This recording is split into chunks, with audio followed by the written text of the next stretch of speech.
Good morning, everybody. I hope you all had a good weekend and are now looking forward to the week ahead. It's a quiet time of year at the moment, as you're probably aware. A lot of Europe closes down middle of August. Many parts of the world slow down whilst the kids are on their school summer holidays, and we're seeing that reflected in the volume of shares traded in the markets. So we had a pretty benign week, all in all. We saw the Dow Jones was up 0.2%.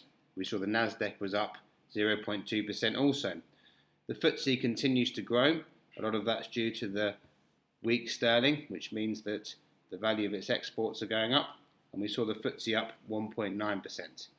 The Nikkei was up 3.9%, Shanghai up 2.5%, and the DAX in Germany was up 3.3%. So we're continuing to see the markets move in a positive way. I think this is the fifth or sixth week in a row now that most of the major indices have gained in the week. And like I've been mentioning before, it's probably a good time to think about, realising some of those profits. Of course, the most difficult thing is that once you've realised those profits, where do you put the money afterwards? The hunt for yield is out there, so to speak. And whilst I often talk about equities being an important part of your income these days, given that you will get dividend-paying companies 2, 3, 4% much better than you'll get in the bank, there are a lot of people now looking to put their money in emerging market debt. Emerging market bonds saw the largest investment in, according to the Bank of America, we had record investment going into emerging market debt during the last week. It's surprising how many countries out there you'd think are riskier investments. Bulgaria is a good example, where in fact actually you're still getting negative interest on investing in those countries. So to come back to the currencies, again we saw a pretty flat week all in all. We saw the pound lose a little bit, down to 129 versus 130 against the US dollar. We saw the euro flat at 111 for the week. The Japanese yen, again, flat at 111 for the week. So not a huge amount happening in the last week. Again, we're seeing markets high. We do need to think about taking some profit off the table, but we do need to be invested. Another classic example, Johnson & Johnson. What a great company that is.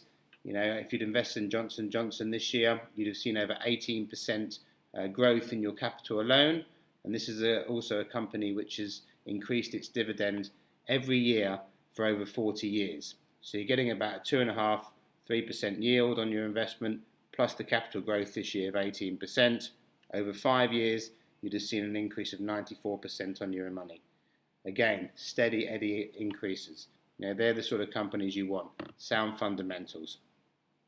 So on the sporting fronts, I just this second watched a fantastic 400 metres where we saw the world record go, which has stood, I believe, for about 20 years on what is apparently a not particularly quick track. So fantastic for Wade van Niekerk from South Africa, who won that and won it from the outside lane.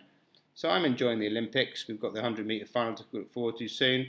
We saw Mo Farah do well in the 10,000, making the most successful British athlete of all time in the athletics, having won 3 golds. And we also had the start of the Premiership season, which got off to a flyer as well, thanks to especially a fantastic game between Arsenal and Liverpool. Going to make it pretty brief today, lots to get on with, and as I say, there's not a huge amount to talk about. So you have a good week, everybody, and anything you need, please let me know. Cheers, bye.